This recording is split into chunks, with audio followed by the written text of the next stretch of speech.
into heaven, but they've only gotten to mail. Satchel out. Texture forced to try to hold the line. Satchel traded. A nade as well. Karen falls. Lakia on the snap. Benji Fishy dead. They're trying to work their way in, and they cannot. And now it's on to Boo. He has to swing, and it's time to kiss the ring. Denied, no more. Deferred, no longer. Vindicated. Gen G stand on top of the world. They are your Masters Shanghai champions.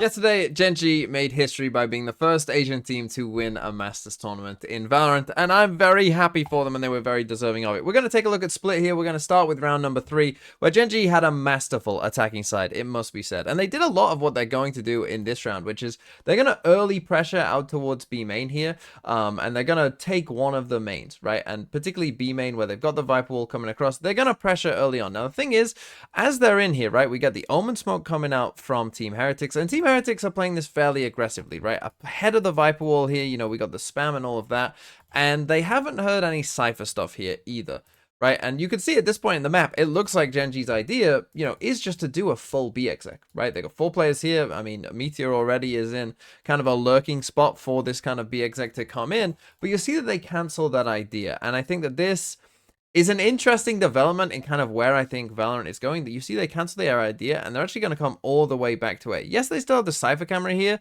but of course someone could be pushed up in certain angles, and you'll see that Gen G are going to ping this out in just a second, that they could be, you know, like, oh, in these kind of positions, right? Because we're going to come back and do an A hit. But this is why, and I think we're going to see, you know, like the mind games, the intellectual level of Valorant is kind of increasing from this year to last, and this is one of the key ways, I think, where we haven't heard any Cypher stuff over here, right? We haven't had to destroy any cameras. We haven't heard you going in and out of the camera. We haven't seen a Cypher cage as we were pressuring maybe towards B main. You know, we've seen you play perhaps this a bit more aggressively in general than maybe a Cypher would.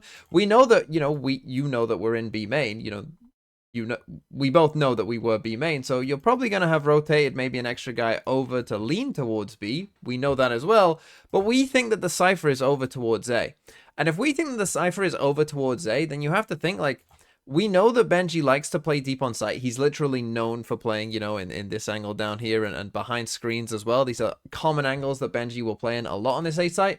And so you can perhaps feel more confident that even though we haven't really had, you know, we've had no one defaulting towards this to, you know, kind of clear some of these early angles out for us, and we do have to, you know, be careful that they aren't here, the likelihood is that they aren't, because this is their Cypher setup, right? So they're probably playing pretty passive here. So even though this is a risky call where, you know, we're coming back to the part of the map where we have no information, because we've kind of figured out that this is probably the Cypher over here, we can decide to do this if we are Gen G. And I think this is something that we're seeing a bit more of this year in general, of kind of like figuring out like, oh, it's the Sentinel player over here. They're probably not being too aggressive in general. And then they had this, right? And again, we think that this is the Cypher setup. And so we're going to do this little nade lineup in towards A here. And this is going to destroy all of Benji's common trips. Right, so now he's going to end up completely isolated on his own, right? Team Heretics are kind of a bit slow to maybe re-clear this area, and, you know, they're going for the dog at this point in the round, which, you know, is maybe a bit too late, as we can tell by the map, because Benji is kind of isolated on his own. But now between this nade that they're about to throw in here from Texture and Benji being all on his own, this is going to destroy Team Heretics. Lineups, this should get most of the trips. So Benji Fishy, he's going to have to rely on his cages. Both cleared with one nade, Particulous, and now the rollout. Texture getting high ground, trying to find comfort behind the screens and drop Benji Fishy for it. Texture will not be denied as he finds more. Ult online now. I don't know, the Heretics can find a way back into this one, Dre. Not this round. We've seen 5v3s, but it's been a long time. They're not even going for it. They've conceded. They've thrown in the towel on this round. So you see there that they were able to defeat Benji on this A site, and they would continue to kind of abuse this fact in the very next round, where they would go for a very similar exec up against Benji again. With that lineup nade again. They found so much success here, but they do have 4 rifles. There it is, the rocket invested. They're scattering. There was only one here, though. Benji Fishy pulls the flash over the top. Meteor trying to play his time right. Gets one for it. Re-ends a bullet between his eyes. And hope sinks away. Another disastrous start. And again, we see a really nice exec, and just in general, Texture was really feeling it, as we saw in the first clip, and then this one as well. I mean, it's just a nice exec, right? You do see a bit of that Cypher nerf come in, right? Obviously, the Cypher trips not, you know, going up as quickly as they used to, maybe comes into this a bit as well, right? Like, the dog kind of, you know, destroys the trip just there, then gets broken, but you see that, you know, maybe the old Cypher trip, I mean, it might not catch Texture, to be honest, but, you know, maybe it would have been back up by this time. I'm not quite sure. But, you know, again, we see the Omen Flash is going to come in perfectly as well, right? And again, they just had this very good idea of, you know, Benji does like to play back here a lot, right? This is where he likes to play, and if he's on his own, we can abuse this, especially when we've got a Raze ult, right? And so the round plan just makes a lot of sense, right? We get the Viper Orb up in heaven as well. So, and this is how GENG, you know, this is how they like to play the map. They like to play this heavy exec style. We then get this little lurk up in here as well, where Meteor maybe should even get even more, right? And this is where it gets a little bit scrappy, but GENG can get away with it somewhat, because, you know, Meteor, again, he gets ahead of what they're doing, and, you know, they have just done a site execs, you know, for the most part at this point. He gets one. This isn't really a trade, and Munchkin, look, I'm not a Guardian fan in general. I don't think the Guardian is a very good gun. I think you should pretty much always buy a Bulldog over it. I think the Stinger is a better gun than the Guardian in terms of actual win rate overall, but Munchkin, for whatever reason, is just very good with the Guardian. You know, like, compared with his rifle, like, he's as good with this gun as he is, you know, many others, right? And he managed to get a couple kills there, and then again, the round is over. So we see that GENG, you know, were really, really abusing this A side of the map early on, because they knew that they could, particularly if Benji was over there, they could abuse that, and they could beat Benji's setups. And so after that round, Team Heretics take a timeout, right? And of course, if you're GENG, you know, well, they're going to be talking about A, right? Because these last couple of rounds, these kind of first gun rounds, we've been going A, and we've been beating them on A. So they're going to change stuff up on A, right? And as you can see, we've got the Sky and the Raze over here, and we've moved Benji over towards B instead. So what do we do if we're GENG? What do we call? Well, let's do a fast B split, because we know that they're going to be focused on this. So let's go for something completely different instead. Nade forward, satchels up, Texture in. Such a pace. Forget about the attempt at fighting back. They take it so quickly. Benji Fishy down here. He's got a Sheriff, but he has no health. Right off the bat, the Sentinel crumbles. I mean, this is just like a SEAL team call here. There really is nothing they can do. And again, when you've just been showing site exec and site exec, you know, like, yeah, you are going to be a bit more passive image. You are going to stack the sites a bit more, as Team Heretics have done here. But there's really nothing they can do. I mean, the util that they use right off the bat, right? So obviously you can see we've got flash here. We're going blast back. We're going to throw a nade in here. We're going to throw a smoke out there as well, right? Whilst that's going on, we actually have a snake bite that I think is thrown in here in B main as well, right? To come and control this, secure this early control of B main as well, so that they can effectively do this split, right? And as we come forward here, you'll see we get the Omen Flash as Texture is blast backing in, so the Omen Flash in towards heaven here as well. And, you know, as they're scaling up here, Meteor is then, you know, also going to throw a trip in behind, you know, to make sure that you can't get through. So, I mean, really, really nice ideas in general. And then once we've got to here and we've kind of secured this first part of heaven, we're then going to take the time to dog this as well from this angle. I mean, this is really something that you do not see too often. You know, this very deep Skydog coming in here, you know, all the way in and sees where Benji is. And, you know, I mean, the timing of this is literally perfect. I mean, you'll see it, right? Because Benji doesn't have time to check his camera or anything like that, right? We're coming for this split. We're coming from both directions. These guys are pinched in. They don't know which way to look. They don't know what to do. And really, there's only, I mean, you can see the timing of it here, right? Texture is swinging out just as Munchkin is swinging out here as well, right? Like, literally almost perfect. There's like the only slight thing that you might say is that Lakia has one other flash, and maybe with this other flash he knows where Benji is. You know, he could flash and send it down here into hell and then swing. Like, that's the only small thing that I can think to add to this. It doesn't matter anyway. They get the kills. It's perfect. And even if these guys, again, even if these guys did not win this fight, look at where Munchkin is. He's coming out the other way. He's gonna get these kills eventually anyway, right? Like, even if they do lose this first kill, these guys are dead 100%. It's really, really nice stuff, and now the conversion on the end of the round is really nice too. Right off the bat, the Sentinel crumbles. They're just running Benji Fishy down at every site he's been playing so far. And they're not slowing down whatsoever. I mean, they have no reason to. No resistance has been met. Go get it.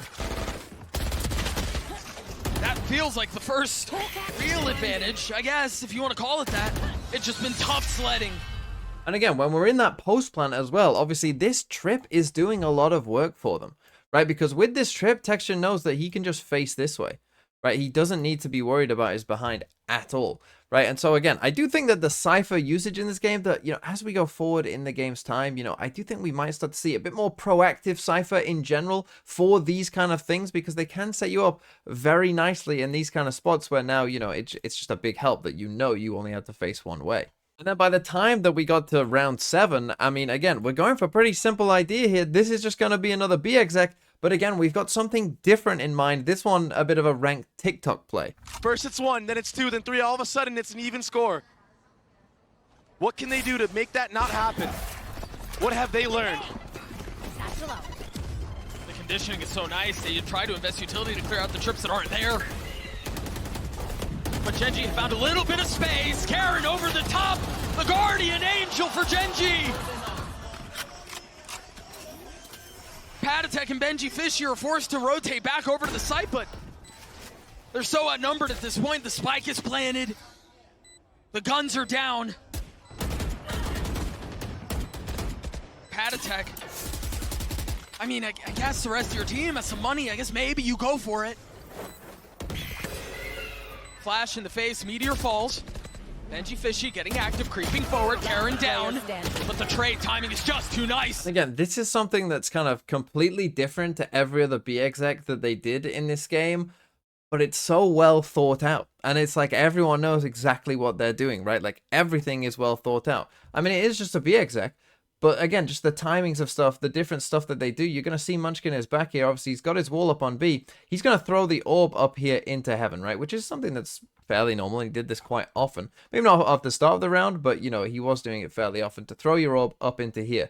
But then you see that Karen is actually doing this smoke, right? He never did this smoke before. He actually never even smokes off CT, which, I mean, again, you often won't even need to, really, especially for the idea that Karen's going for. So you see the dog comes in, the blast specs come in, you see the Texture actually gets hit by the blast specs just there, and then there's another sky flash. So they are in some trouble here, but Karen now, so if you're wondering how did he get here, he TPs into his own smoke on this box the first time, and then what you're going to see here is we're actually going to get a sky flash through this smoke as he's then TPing up here, right? And there's going to be a snake bite here as well, right? Like really awesome stuff. I mean, just awesome stuff. So there he goes TPing. You might have just caught the flash coming across just there. And then you'll see that as we get to his POV up here, you know, we have a flashed sky here for Rien's, right? He is slightly flashed as he's TPing up here. You see that we got the snake bite on here as well, right? Which means that if anyone was to try and run out separately, right, they would be in a lot of trouble as well, you know, and probably aren't going to do that, kind of securing Karen's position a bit more up here as well. And obviously, I mean, it's just,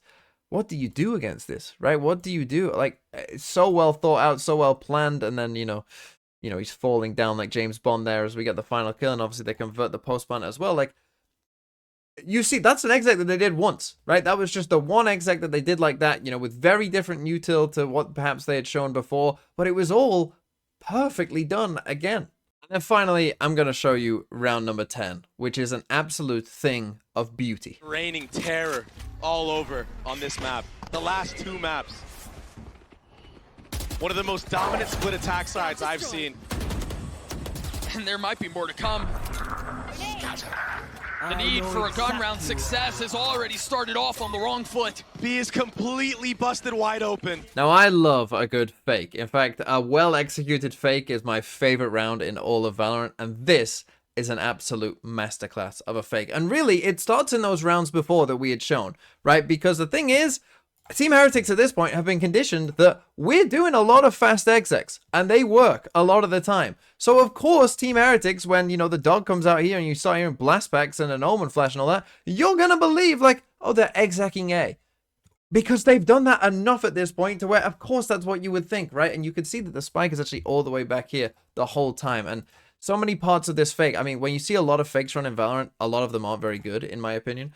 You know, they either commit too much to the fake, or, you know, they commit too much to the other part, you know, the real part of the map. Like, it often isn't great. But you see they commit the exact right amount here, right? That we've got this Viper wall that's coming across here the entire time. You know, this is the same, whether we're going A, we're going B, this Viper wall is here pretty much, right? We're going to dog up here, we're going to blast back here, we're going to omen flash just this, right? These guys are playing fairly safe.